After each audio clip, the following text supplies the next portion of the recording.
Morning students, आज हम आपको बताएंगे सर्वांग समता। सर्वांग समता क्या है? 7th क्लास में एक चैप्टर है हमारा त्रिभुजों की सर्वांग समता।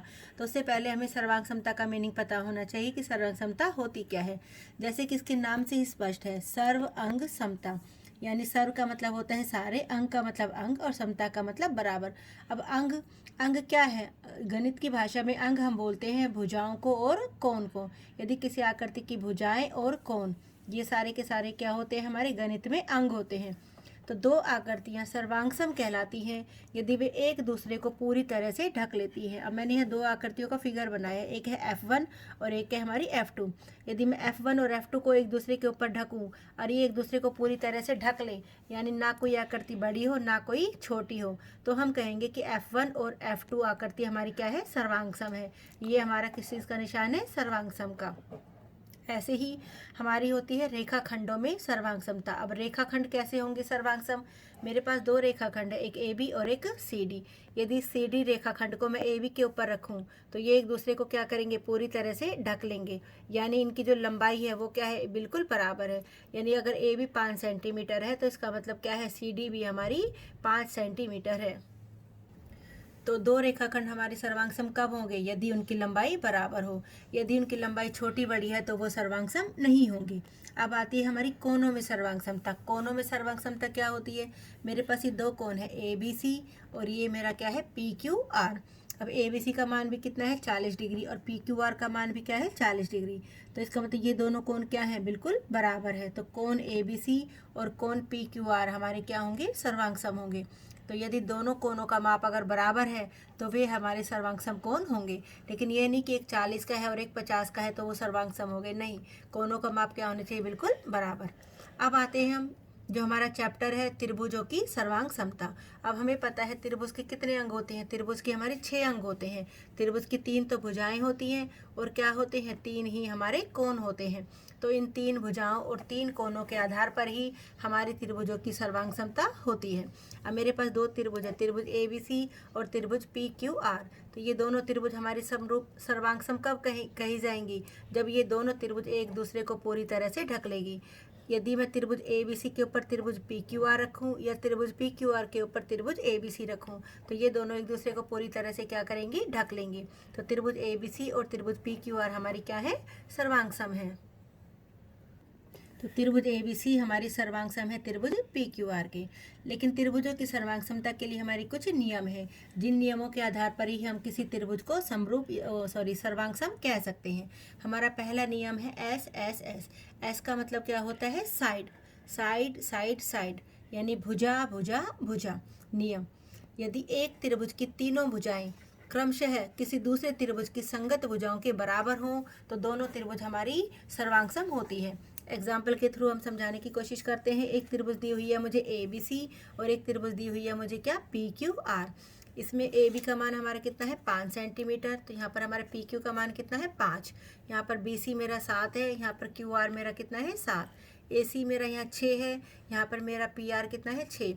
यानी इस त्रिभुज की तीनों भुजाएं और इस त्रिभुज की तीनों भुजाएं माप में क्या है? बिल्कुल बराबर है। यदि हम इनको एक दूसरे के ऊपर रखेंगे तो ये एक दूसरे को पूरी तरह से ढक लेंगी। तो त्रिभुज ABC सर्वांगसम है हमारी किसके? त्रिभुज PQR के। लेकिन जब हम सर्वांगसमता का निशान दिखाते हैं तो हमें इस बात का अक्षरों को लिखने का बहुत ध्यान रखना ज़रूरी है। ये नहीं अगर हमने यहाँ पर ABC लिखा है तो यहाँ पर हम RQP लिख सकते हैं, नहीं। हमें यहाँ पर ध्यान देना होगा कि AB के साथ हमारी कौन सी भुजा बराबर है? PQ। तो यहाँ पर हमने AB पहले लिखा है तो यहाँ पर हमारा क्या आएगा? PQ। यहाँ पर फिर हमारे दोबारा है BC, तो BC के बराबर कौन सी भुजा है मेरी? QR। तो यहाँ पर मेरा ऐसे QR। तो इस तरह से हमें अक्षरों का ध्यान रखना बहुत ज़रूरी है। दूसरा नियम है हमारा SAS। अब हमें इस नाम पर बहुत ध्यान से गौर करना होगा। SAS, ये A बीच में ही क्यों लिखा? हमने इसको ASS ऐसे क्यों नहीं लिखा? SAS ही क्यों लिखा? यानी जो हमने दो भुजाएं ली, कोण हमेशा उनके बीच का होना चाहिए, इसलिए इस एंगल को, इस कोण को हमने कहाँ लिखा? बीच में। भुजा कोण भुजा। मैं इस एग्जाम्पल के थ्रू समझाती हूँ। जैसे मेरी एक त्रिभुज ABC दी हुई है, यहाँ पर मेरी दूसरी त्रिभुज दी हुई है DEF। इस ABC त्रिभुज की BC भुजा और इस त्रिभुज EF की ये वाली भुजा हमारी EF। और इधर से AC हमारी 4 सेंटीमीटर, यहाँ से हमारी DF क्या है? 4 सेंटीमीटर। यानी इस त्रिभुज की हमारी दो भुजाएं और इस त्रिभुज की हमारी दो भुजाएं आपस में क्या है, बराबर है। तो इस त्रिभुज की मैंने कौन सी दो भुजाएं ली, ये वाली और ये वाली, और इस त्रिभुज की मैंने कौन सी दो भुजाएं ली, ये वाली और ये वाली, यानी इसकी BC भुजा और इसकी EF और इधर से AC और DF हमारी क्या है, बराबर है। तो अब हमें एक बात देखनी है कि हमें एंगल कौन सा लेना है, एंगल B और एंगल E लेना है या एंगल C और एंगल F लेना है। मैंने बताया कि जो दो भुजाएं बराबर हैं कोण उनके बीच का होना चाहिए। अब ये और ये भुजा बराबर है तो इसके बीच का कोण हमारा कौन सा आ रहा है, 50 डिग्री का, यानी एंगल C। ऐसे ही इधर से ये वाली भुजा और ये वाली भुजा इसके बराबर है तो यहाँ से एंगल हमारा कौन सा आ रहा है, 50 ना कि 35। 35 एंगल को हम कब लेंगे, जब ये वाली भुजा और ये वाली भुजा दी हुई होती, क्योंकि इसके और इसके भुजा में बीच में हमारा 35 डिग्री का कोण आ रहा है। तो इसलिए हमें 35 डिग्री का कोण नहीं देखना, हमें किसको देखना है, 50 डिग्री वाले कोण को। तो ये दोनों त्रिभुज हमारी कैसे है, सर्वांगसम है, क्योंकि जो दो भुजाएं बराबर हैं उनके बीच का कोण भी बराबर है। तो ये दोनों त्रिभुज हमारी सर्वांगसम हो जाएगी कौन से नियम से, SAS। तो मैंने यहाँ लिख भी रखा है, यदि एक त्रिभुज की दो भुजाएं और उनके बीच का कोण और दूसरे त्रिभुज की संगत दो भुजाएं और उनके बीच के कोण बराबर हों तो दोनों त्रिभुज हमारी क्या होती हैं, सर्वांगसम कहलाती हैं। अब आता है हमारा नियम नंबर 3, ASA। ASA नियम क्या है हमारा, यानी दो कोण और उनके बीच की भुजा अगर वो बराबर है तो त्रिभुज हमारी क्या होंगी, सर्वांगसम होगी। एग्जाम्पल है हमारा ये त्रिभुज ABC है और ये त्रिभुज हमारी क्या है, DEF। इसका एंगल B और इसका एंगल E बराबर है, एंगल C और इधर से हमारा एंगल F बराबर है। तो भुजा कौन सी बराबर होनी चाहिए, ये दोनों कोण कौन सी भुजा से बने हैं, BC से, और ये दोनों कोण कौन सी भुजा से बने हैं, EF से। तो हमारी BC और EF भुजा भी क्या होनी चाहिए, बराबर होनी चाहिए। ये नहीं हम कोण तो ये दोनों ले रहे हैं और भुजा हम ये ले या ये ले, नहीं, जो दो कोण बराबर हैं भुजा भी उनके बीच की ही होनी चाहिए।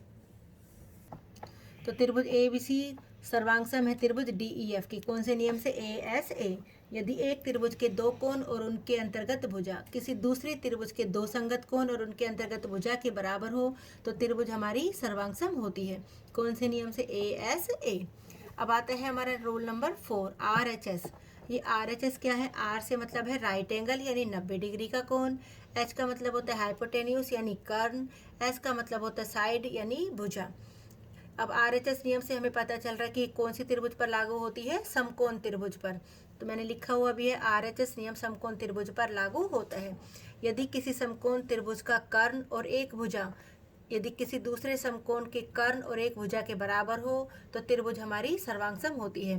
जैसे कि ABC त्रिभुज हमारी क्या है, समकोण है, इसमें ये वाला कोण हमारा कितने का है, 90 डिग्री का। त्रिभुज DEF भी हमारी क्या है, समकोण है, इसमें जो हमारा एंगल E है ये हमारा कितने डिग्री का है, 90 डिग्री का। तो ये दोनों त्रिभुज हमारी क्या है, समकोण त्रिभुज है। अब कर्ण कौन सा होता है, 90 के सामने वाली भुजा। तो इसमें कर्ण हमारा क्या है, AC और इसमें कर्ण हमारा क्या है, DF। AC और DF हमें क्या दिया हुआ है, बराबर दिया हुआ है। तो तीन बातें होनी चाहिए सर्वांग समता के लिए। एक तो हो गया दोनों त्रिभुजों में 90 डिग्री का कोण है, एक दोनों त्रिभुजों का कर्ण भी क्या है, बराबर है। अब बचता है हमारा 90 डिग्री की कर्ण बात हो गई, हमारी कर्ण की भी बात हो गई। अब बचती है हमारी साइड। साइड चाहे ये वाली और ये वाली बराबर दी हुई हो, चाहे हमारा आधार बराबर दिया हो, कोई भी एक साइड होनी चाहिए, या ही तो लंब बराबर हो चाहे आधार बराबर हो। हमें इस सवाल में BC और EF बराबर दिए हुए हैं। तो ये दोनों त्रिभुज हमारी क्या है, सर्वांगसम है। कौन से नियम से, हमारी RHS नियम से। तो त्रिभुज ABC सर्वांगसम है त्रिभुज DEF के RHS नियम से। फिर से देखते हैं कि त्रिभुजों की सर्वांगसमता के कितने नियम होते हैं, 4 नियम। SSS यानी भुजाओं के आधार पर। दूसरा नियम है हमारा SAS यानी दो भुजा और उनके बीच का कोण। तीसरा नियम था हमारा ASA यानी दो कोण और उनके बीच की भुजा। चौथा है हमारा RHS यानी राइट एंगल, हाइपोटेन्यूस और साइड। कभी भी AAA आधार पर त्रिभुज सर्वांगसम नहीं होती, यानी एक त्रिभुज के तीनों कोण और दूसरे त्रिभुज के तीनों कोण यदि आपस में बराबर हैं तो हम ये नहीं कह सकते कि वो त्रिभुज सर्वांगसम होंगी। Thank you.